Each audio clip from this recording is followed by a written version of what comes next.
Hello, friends. How are you all? I hope you're doing well at your respective places and enjoying summers to the fullest. जैसा कि मैंने आप सभी को promise किया था कि नेक्स्ट वीडियो में मैं आपको प्लैनेट्स और उनके एट्रीब्यूट्स के बारे में बताऊंगी so that as a layman you would be able to understand your own horoscope in a much better manner. Alright, so here we start with the first planet which is सन, जिसको हम सूर्य भी कहते हैं. और आप और हम सभी जानते हैं क्योंकि हमारा जो दिन शुरू होता है वो सूर्य से ही शुरू होता है और दिन अस्त भी सूर्य के साथ ही होता है. So basically if I talk of sun is the कारक of father. sun is the कारक of आत्मा. आपके मन, आपकी जो आत्मा है उसका उसके ऊपर जो रूल करने वाला प्लैनेट है दैट इज सन. आपके घर में जो फादर हैं दैट इज अगेन सन. हमारे पीएम सीएम जितने भी अथॉरिटेटिव लोग हैं जो भी एक अच्छे पदों पर बैठे होते हैं और हमारी लाइफ को कहीं ना कहीं से गवर्न करते हैं वो सभी सन के कारक तत्व कहलाते हैं. सन की जब हम बात करेंगे तो ये हर तरह का गवर्नमेंट रिलेटेड वर्क उसको इंडिकेट करता है. हमारे मान, हमारी पद प्रतिष्ठा को इंडिकेट करता है. हमारे यश, सम्मान, गौरव को इंडिकेट करता है. और सन की अगर हम बात करें तो हमारे घर के अंदर हमारी रसोई में जो गेहूं है which is the most essential grain for us, गेहूं भी सन का ही एक कारक तत्व है. गेहूं, ऊन, गरम कपड़े, ये सभी सन के कारक तत्व के अंतर्गत आते हैं. इनको यूज़ कैसे करना है ये भी मैं थोड़ा थोड़ा आपको ट्रिक्स में बताती जाऊंगी with time when we'll move ahead with other planets. So this was about sun. Sun के लिए अगर मैं बोलूँ तो एक सबसे इम्पॉर्टेंट चीज़ जो मेडिकल एस्ट्रोलॉजी में जो हम लोग समझते हैं वो है हमारे शरीर में जो हड्डियां हैं, हमारी जितनी भी बोन्स हैं वो सब उनको गवर्न करने वाला प्लैनेट है सन. हमारे जो नेत्र हैं, हमारी जो आंखें हैं, इनको भी सन गवर्न करता है. तो किसी भी इंसान की अगर आईज में कोई प्रॉब्लम है तो कहीं ना कहीं उसके सन में कोई प्रॉब्लम चल रही होगी. उसके सन में जो उसके सन की जो प्लेसमेंट है उसके हॉरोस्कोप में या उसकी दशा है, कुछ ना कुछ उसमें ऐसा हुआ है जिसकी वजह से उसको आईज रिलेटेड प्रॉब्लम है या बोन्स रिलेटेड प्रॉब्लम है. So this was about sun. Now moving forward to moon. Basically जब मून की बात आती है तो हम सभी को सफ़ेद कलर याद आता है. जैसे सन के लिए अगर हम कलर की बात करेंगे तो वो रेड है क्योंकि सूरज लाल होता है.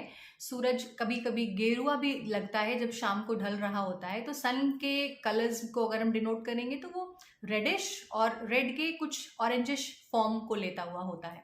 So talking about moon, moon is all about white. जितनी भी सफ़ेद चीज़ें हैं वो सभी मून के अंतर्गत आती हैं. हम जो खाना खाते हैं, हमारे जो खाद्य पदार्थ हैं, हमारा जो पेय पदार्थ है, जो हम पानी पीते हैं, जो हम दूध पीते हैं, ये सभी चीज़ें मून के अंतर्गत आती हैं. ये सारे एट्रीब्यूट्स मून के हैं. हमारा जो मन है, बेसिकली हमारी बॉडी के अंदर जो हमारा मन, उसको गवर्न करने वाला प्लैनेट है मून. अब यहाँ पर बहुत इंटरेस्टिंग बात मैं आपसे शेयर करूंगी. आप सभी लोग नोटिस कीजिएगा कि जब भी फुल मून आ रहा होता है जनरली, अब से ज़रूर नोटिस करिएगा कि हमारे मूड में काफ़ी डिस्टर्बेंसेस आते हैं. एट टाइम्स मूड स्विंग्स बहुत हो जाते हैं. ये मैंने अपने पिछले वीडियो में भी शायद आपको बताया है, अगर मैं ठीक ठीक याद रख पा रही हूँ तो मैंने आपको शायद ये डिस्कस किया था. तो बेसिकली मून हमारे मन का रूलर है. जो चंद्रमा है वो मन का कारक है. चंद्रमा के साथ हम सिल्वर को भी इंडिकेट करेंगे. चंद्रमा क्योंकि हमारे मन को रूल करता है, तो जितने भी आपके ऐसी डिजीजेस जो मानसिक हैं, जिसमें किसी भी साइकियाट्रिस्ट की ज़रूरत पड़ती है या किसी कंसल्टेंट की ज़रूरत पड़ती है जो हमारे मनोभावों को समझ सके, मनोचिकित्सक जो होता है, वो बेसिकली कहीं ना कहीं हमारे मूड को ठीक कर रहा होता है. तो जब हम मून की बात करेंगे, it's also about our food, it's also about our the जो चीज़ें हम पीते हैं, जो भी, जैसे हम कहते हैं जो भी पेय पदार्थ हैं, वो सभी कहीं ना कहीं मून इंडिकेट करता है. जो समुद्री यात्रा है, जो भी हम 7 समुद्र पार जाते हैं, एक कंट्री से दूसरी कंट्री जाते हैं, तो ये जो यात्रा है जो समुद्र मार्ग से होती है, ये भी मून के अंतर्गत आता है. और अगर हम मून की बात करें तो मून में कांच की वस्तुएं या किसी भी तरह की प्रदर्शनी, फॉर एग्जाम्पल हम किसी एग्जीबिशन में जाते हैं तो उस एग्जीबिशन में जितनी भी चीज़ें हैं, वो exhibition itself is one of the attributes of moon. तो मून को अपने हॉरोस्कोप में ठीक रखना बहुत ज़रूरी है, क्योंकि अगर हमारा मन खराब हो गया तो चाहे कितनी भी अच्छी चीज़ें हो, हमें वो अच्छी ही नहीं लगेंगी, right. Now talking about the third planet which is Mars. अब जब हम मार्स की बात करेंगे, मंगल की बात करेंगे, तो आप में से काफी लोग नेचुरली समझ जाएंगे we are talking about energy, we are talking about साहस, पराक्रम, आत्मबल, something with which you can do your work.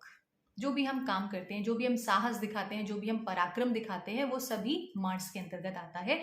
और मार्स को हॉरोस्कोप में सेनापति भी कहा जाता है, क्योंकि ये सन के बिल्कुल एडजेसेंट काम करता है, सन के बिल्कुल पैरेलल काम करता है। तो सन की भी काफी हद तक एनर्जी मंगल में मिलती है।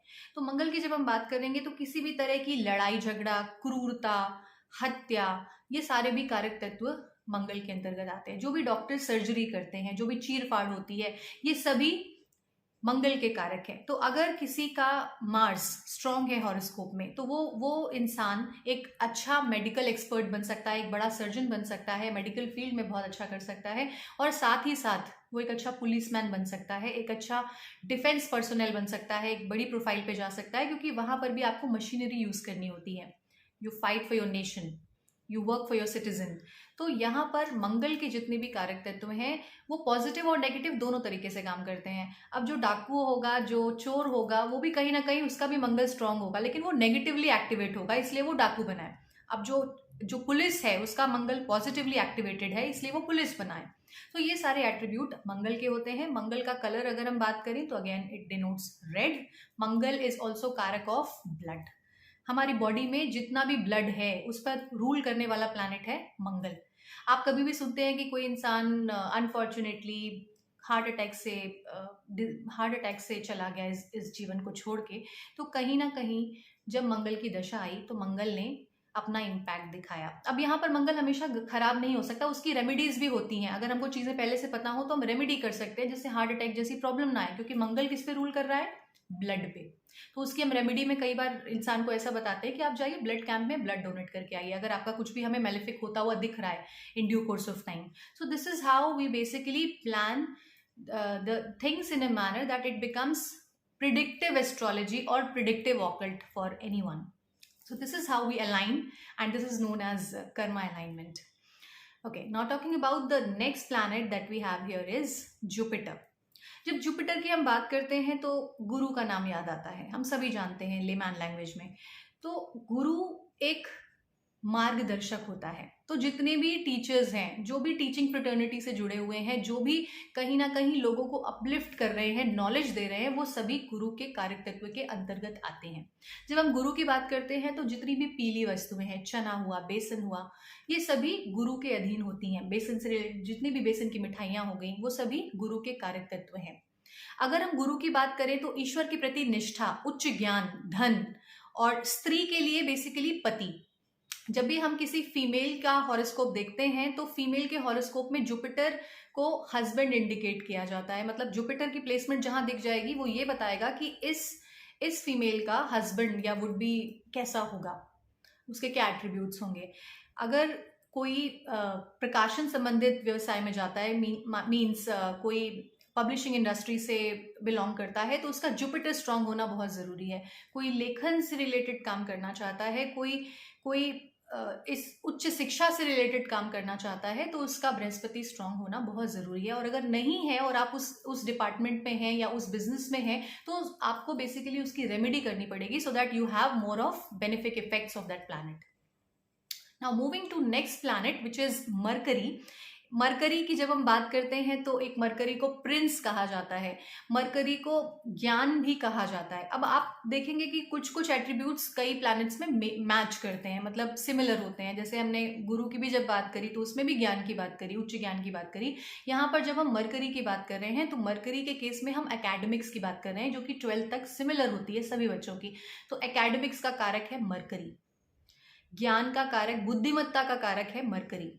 जितना भी डॉक्यूमेंटेशन रिलेटेड वर्क है, जिसमें डॉक्यूमेंट्स की बहुत जरूरत पड़ती है, जैसे सीए एक ऐसा प्रोफेशन है जिसके लिए मरकरी का स्ट्रांग होना बहुत जरूरी है, क्योंकि सीए को बहुत सारे डॉक्यूमेंट्स को एनालाइज करना पड़ता है, पढ़ना पड़ता है। अकाउंटेंसी, ये भी मरकरी के अंतर्गत आता है।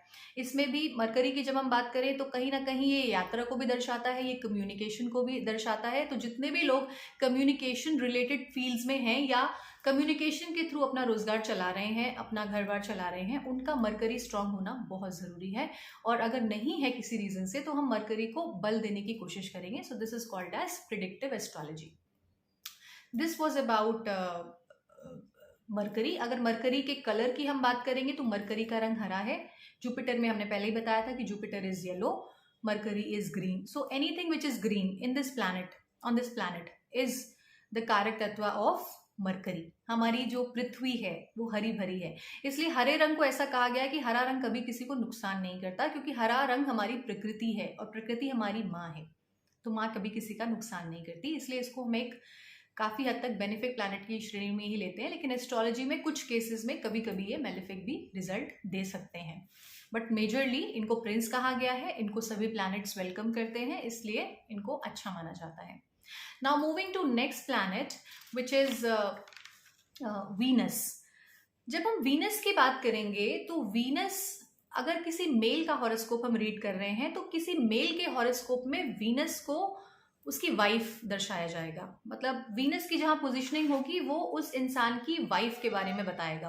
वीनस इज आकर्षण, वीनस इज सुख, किसी भी फॉर्म का सुख।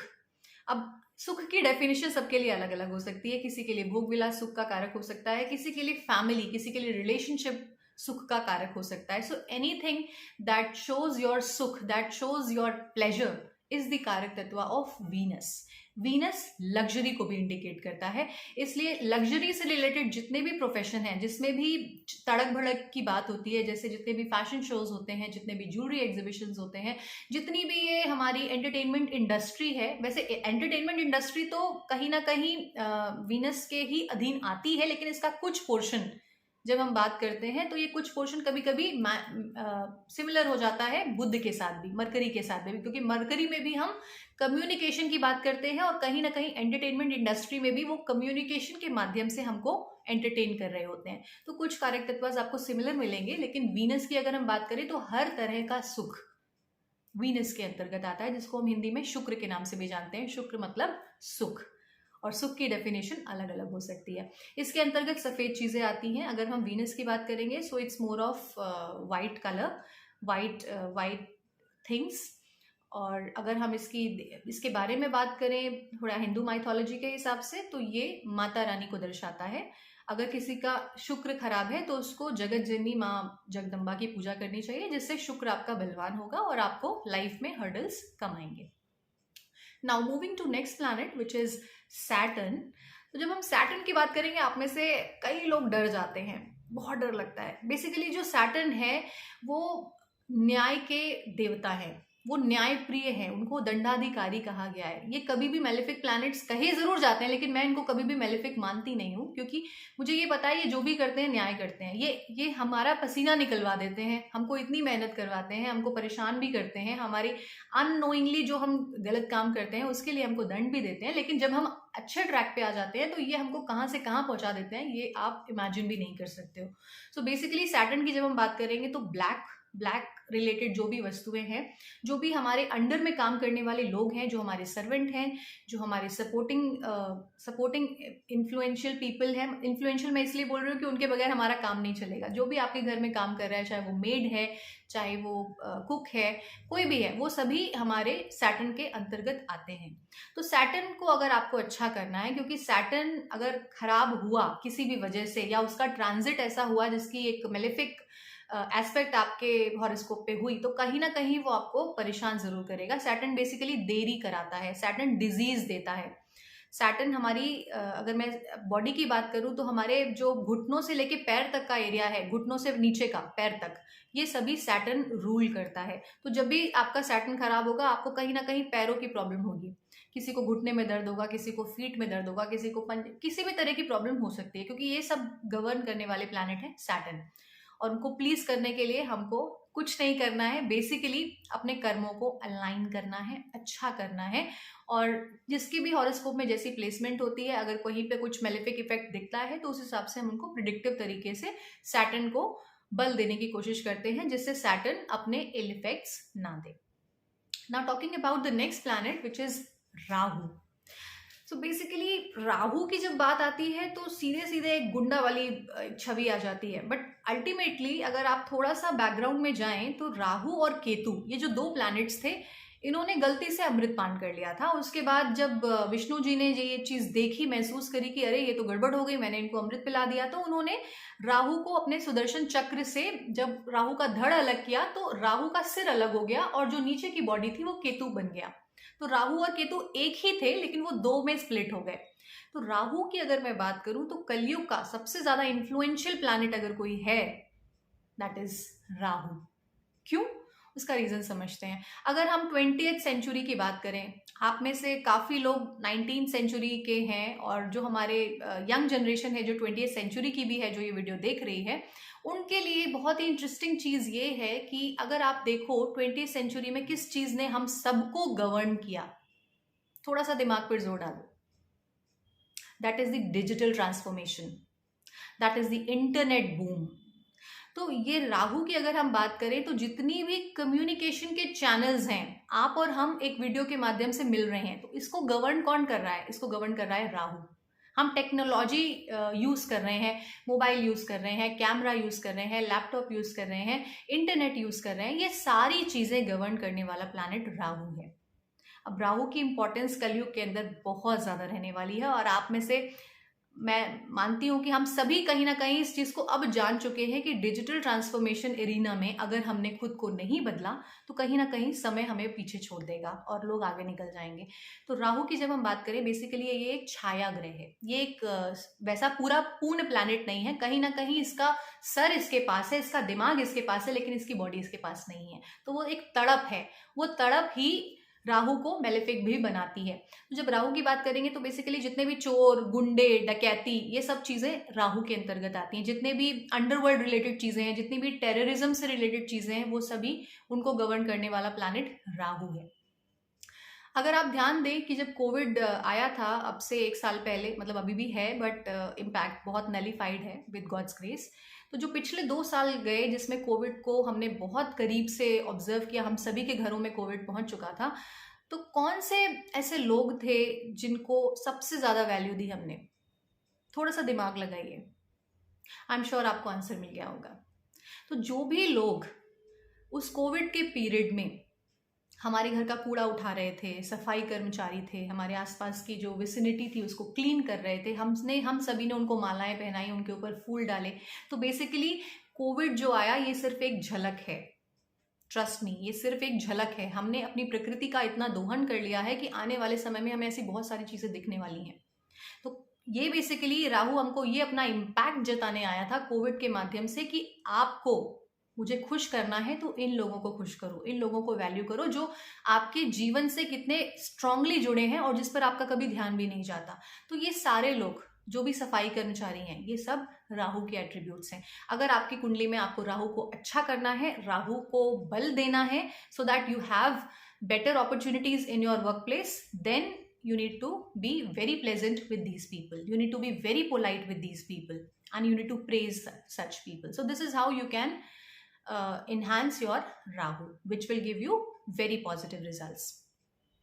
Now talking about Ketu, basically Ketu की अगर हम बात करें तो कहीं ना कहीं इसके अंदर एक तड़प है, क्योंकि इसका सर इसके पास नहीं है, इसका दिमाग इसके पास नहीं है, इसका बस बॉडी इसके साथ है। तो ये भी एक छाया ग्रह है। तो केतु कई बार हमको मंगल जैसे रिजल्ट भी देता है। ये हमको परेशान तो बहुत करेगा, हमको डिप्रेशन भी देगा और कहीं ना कहीं एक अजीब सा पजल देगा। अच्छा, राहु के केस में राहु हमें इल्यूजन देता है, मतलब राहु एक ऐसी चीजें हमारे सामने दिखाएगा जो शायद सच ना हो, लेकिन हमारे मन को लगेगा यही सच है। एक डाउट, एक संदेह उत्पन्न करता है राहु। जबकि केतु के केस में क्या है कि केतु इतनी मानसिक पीड़ा देता है कि कई बार लगता है कि इंसान सुसाइड कर ले, मतलब उसको खुद से ऐसा महसूस होने लगता है जब केतु का पीरियड एक्टिवेट होता है। लेकिन केतु अगर पीड़ा दे रहा है और आपने उस पीड़ा वाले पल को अच्छे से जिया, सत्कर्मों के साथ जिया, तो आपको अंत में मोक्ष की प्राप्ति कराता है। सो केतु इतना इंपॉर्टेंट प्लैनेट है। अगर आप इस जीवन से मोक्ष की उम्मीद रखते हैं तो Ketu is the planet for you. You need to have the कारक तत्वाज of Ketu with you. Ketu की अगर हम बात करें तो कठोर वाणी, पतला शरीर और तमोगुणी प्लैनेट इसको हम कह सकते हैं। तो इसको प्लीज करने के लिए भी हम इसके एट्रीब्यूट्स को पॉजिटिवली लेते हैं, so that we can make our life more meaningful. So this was a quick gist about these planets and I am sure that you must have opted few of them. आप video को दोबारा भी सुन सकते हैं, और अगर आपके किसी ज्योतिष ने जिसके पास आप कभी गए हैं, किसी भी ऑकल्ट एक्सपर्ट ने आपको कुछ बताया है किसी प्लैनेट का उपाय करने के लिए, तो आई am sure now you have some of the other understanding that what you need to do and how you need to do. You will be able to relate with that much better now. So with that note, I am taking a break. Enjoy your time. Have a wonderful weekend. Bye bye.